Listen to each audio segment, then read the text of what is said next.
Assalamualaikum warahmatullahi wabarakatuh. Saya dari kelompok 8 yang beranggotakan Hagi Awaludin Zulfikar, Iqbal Pratama, dan Aldi Kurniawan ingin menjelaskan tentang komitmen dan kebijakan dalam pembangunan manajemen K3.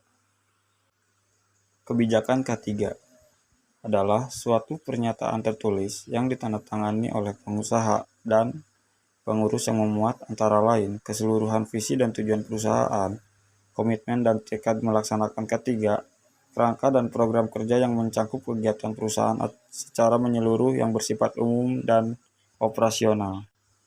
Tahapan penerapan sistem manajemen K3. Dalam menyusun sebuah kebijakan K3, manajemen puncak dapat mempertimbangkan hal-hal berikut: aspek bahaya yang terjadi, persyaratan perundang-undangan, sejarah dan kinerja K3 organisasi, kebutuhan pihak terkait, peluang dan kebutuhan perbaikan berkelanjutan, sumber daya yang diperlukan, dan kontribusi karyawan, rekanan, dan pihak luar lainnya. Interpretasi klausul. Sesuai dengan persyaratan standar kebijakan K3 harus memenuhi beberapa aspek, antara lain harus sesuai dengan sifat dan skala risiko K3, mencangkup komitmen perbaikan berkelanjutan, mencangkup komitmen untuk memenuhi perundangan dan persyaratan lainnya, terdokumentasi, diterapkan, dan dipelihara, didokumentasikan kepada seluruh personel, tersedia pada pihak terkait, dan ditinjau secara periodik untuk memastikan bahwa kebijakan K3 masih relevan dan sesuai dengan organisasi. Kebijakan K3 dalam klausul OHSAS 1801.2/2007.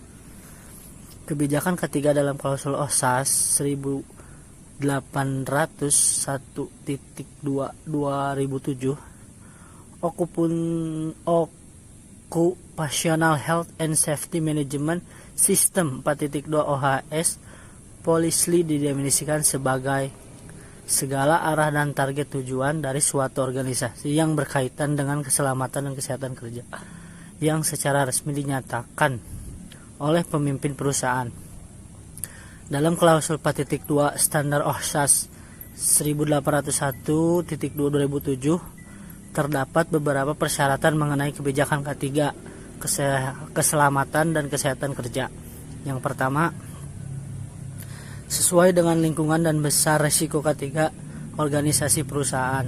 Yang kedua, terdapat komitmen untuk mencegah kecelakaan kerja dan penyakit akibat kerja, juga berkomitmen dalam peningkatan berkelanjutan terhadap sistem K3 dan kinerja K3 organisasi perusahaan.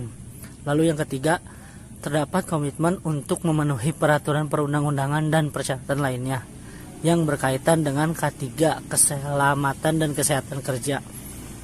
Lalu yang keempat, didokumentasikan, diterapkan dan dipelihara. Dan yang kelima, dikomunikasikan kepada seluruh personel yang terdapat di bawah kendali organisasi dengan maksud supaya seluruh personel mengetahui ketetapan K3 masing-masing. Penetapan kebijakan K3. Pengusaha harus menyebarluaskan kebijakan K3 yang telah ditetapkan kepada seluruh pekerja. Di dalam penyusunan kebijakan K3, pengusaha paling sedikit harus melakukan tinjauan awal kondisi K3 yang meliputi: yang pertama, identifikasi potensi bahaya, penilaian, dan pengendalian risiko.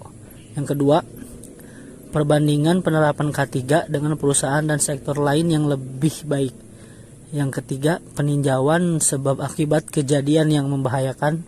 Lalu yang keempat, kompensasi dan gangguan serta hasil penilaian sebelumnya yang berkaitan dengan keselamatan. Yang kelima, penilaian efisiensi dan efektivitas sumber daya yang disediakan. Lalu kebijakan K3 paling sedikit harus memuat: yang pertama, visi; yang kedua, tujuan perusahaan; yang ketiga, komitmen dan tekad melaksanakan kebijakan; dan yang keempat, kerangka dan program kerja yang mencakup kegiatan perusahaan secara menyeluruh yang bersifat umum atau operasional. Komitmen K3 itu adalah suatu elemen K3 yang statis, atau sering diartikan komitmen itu adalah sesuatu yang tertulis saja. Pemikiran seperti ini memang tidak dapat disalahkan karena beberapa pihak tersebut masih terjebak dalam pemikiran bahwa komitmen itu kebijakan yang ditulis atau isi kebijakan merupakan komitmen organisasi Komitmen ketiga memang membutuhkan aksi untuk dapat diukur dan diperbaiki. Komitmen ketiga, beberapa aktivitas yang dapat dipakai sebagai indikator terhadap komitmen ketiga. Yang pertama, partisipasi dalam berbagai kegiatan yang mengarah pada zero deviation. Partisipasi direktif, di mana top manajemen berinteraksi secara langsung dengan semua elemen sumber daya manusia yang ada dan hanya membahas semua hal yang berpotensi memberikan kerugian. Namun top manajemen berperan penuh mengendalikan semua kegiatan ketiga. Partisipatoris, di mana top manajemen memposisikan diri sebagai platform dan supporting agent bagi semua kegiatan ketiga yang dirancang dan dijalankan oleh para stakeholder ketiga, utamanya para pekerja ketiga yang berada dan merasakan langsung di area lingkungan kerjanya. Yang kedua, penyediaan akses data dan informasi terhadap semua hal yang terkait dengan penerapan ketiga. Komitmen ketiga, top manajemen ketiga dapat juga dilihat dari seberapa besar top manajemen memberikan jaminan kemudahan atas semua akses data dan informasi terkait ketiga. Top manajemen yang menunjukkan kesungguhan terhadap kesuksesan atas upaya menihilkan kerugian selalu membuka semua bentuk informasi ketiga yang akan dan telah dilakukan oleh top manajemen tersebut. Kemudahan mendapat informasi mengenai budget atau anggaran K3, utamanya program K3, usulan para pekerja apa saja yang didanai secara prioritas dan berkesinambungan, merupakan indikator yang real dari komitmen K3. Top manajemen makin sulit atau makin tertutup akses mendapatkan informasi terkait anggaran ini, biasanya makin rendah komitmen K3 top manajemen tersebut. Yang ketiga, learn from failure and promotion to success. Mendahulukan mencari akar-akar keberhasilan program K3 dibandingkan dengan mempersalahkan akar-akar kegagalan juga merupakan salah satu indikator komitmen K3 top manajemen.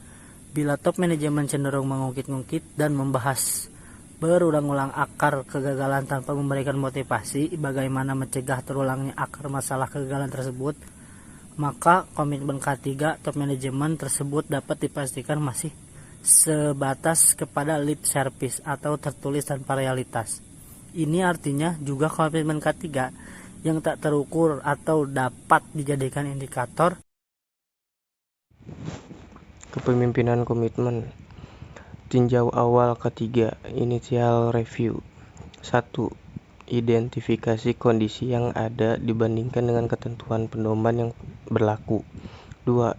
Identifikasi sumber bahaya yang berkaitan dengan kegiatan perusahaan. 3. Penilaian tingkat pengetahuan, pemenuhan peraturan perundangan dan standar K3. 4. Membandingkan penerapan K3 dengan perusahaan dan sektor lain yang lebih baik.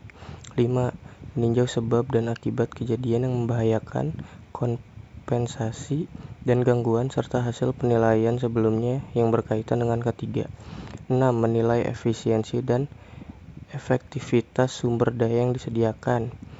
Tinjau inisial review K3. Mengetahui adanya kesenjangan gap antara kondisi aktual dalam organisasi dengan persyaratan standar. Menentukan sumber daya yang dibutuhkan agar menerapkan sistem manajemen K3 berjalan efektif. Sumber daya yang direncanakan, waktu, biaya, material, pelatihan, dan manusia.